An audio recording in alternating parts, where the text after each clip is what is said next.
So boys and girls, when you sit down, you are going to be seeing your background paper and your quilt project that you did. So this is Elu's, and when she flips hers over, here's her project. She did a great job. Now, some of you are going to notice that you still have some straight pins on here. If that's the case, you can pull it off and be like, why did we have it there? Well, here we can see that Elu's is about to fall off. So if when you take out the straight pin, it's really important that you check underneath, and if it's not tacked down, use the glue stick to do that kind of final tacking, because whatever it was that you didn't end up having time to sew down, it's gonna fall off if you don't glue it down. So Elu would go along here and make sure that all of this is attached. Looks like she did a great job. And right here, and we'll just throw away those straight pins, or I'll have the magnets out for you. So now that Elu is set there, the next thing that she's going to do is match up her project with her background. Now, she does not want to start to glue on this side. She wants to flip it over, knowing that it's her name, but she's going to be gluing fabric onto here. So Elu can imagine her project being right here. And then what she's going to do is she's going to start to look for scraps of fabric that she's going to be gluing to the edges of her project like this. Now this one just happens to go the whole way, but what most people have been doing is not doing a full piece like this. They've been making kind of quilting squares. So, and I'll show you that in just a second. But what I'm trying to show you is as you're gluing it on, you're probably going to take this and set it off to the side, because as you glue, you're going to be doing something around the edge here. And then at the very end, I will glue your final piece on top there. So let me just show you one that someone else was already working on. So this person decided that they wanted to have yellow squares in the corner.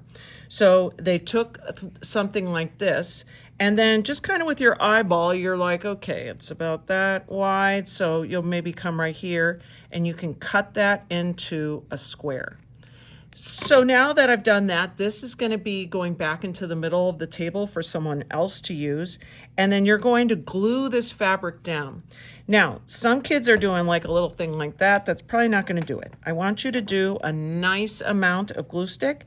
You're going to set it into the corner here, and then you're going to make sure it's down there. What I like to do is to flip the whole thing over and rub, so that I know for sure that it's not going to come off later. Now notice that I made sure to have it go all the way to the corner. I don't want any white showing. I'm going to show you in just a moment some people who brought their projects to me and said they were finished, and it was like, oh man, I don't think so. I think you want to add just a little bit more. Now let's continue here. Let's say that Elu likes this. Now, if you look here, there's a good chance that some of these are going to fit perfectly in between there. And if they do, that's great. If they don't, what you can do is just fold it in half like this and slide your scissor underneath here. And you're going to end up with two rectangles. She could just say, oh, I'm going to put those on either side over here, spacing it out like that. And then what she can do is go find another color green, or she could pivot to something else. But like, here's one. If she goes like this and she slides that scissor underneath here, it's going to be the correct size that she needs. She can put one here and one here. So now that she has that much done, she might say, okay, I'm going to tack this down. So she would just go like this.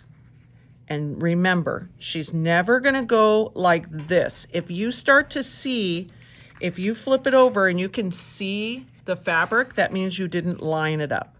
It's important that we get it lined up to the edge, because for sure, this is the part that everyone's going to be able to see. Her project is actually going to be covering up a little bit of this inside part. So it's this part that we need to get just right.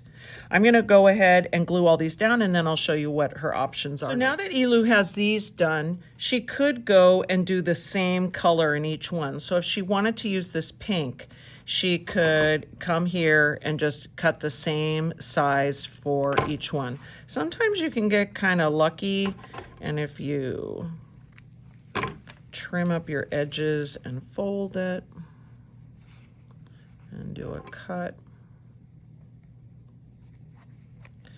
and then fold it again. Let's see, is that going to work out? Might. And then maybe one last time here.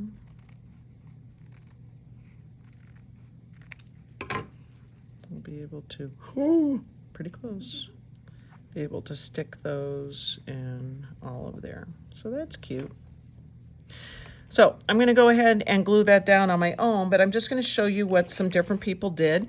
This one looks super cool. She cut a whole bunch of tiny little different pieces of fabric, so it ended up looking almost like a patchwork quilt, which is really awesome. This person used longer pieces, but they got the whole thing covered. They did a great job. Sometimes people choose colors that are pretty similar to the original, like this person, where they chose pink, had pink here, and so they chose pink. But I want you to notice that it's sometimes nice if you do have a color like red here, that you would go back and do a different color, because it kind of makes the red pop out. So I know you're going to do a great job today. Please respect the fabric as you're working and always put it back into the center. You will need to cap your glue sticks when you're finished, and make sure that you put your scissors away. All right, have fun.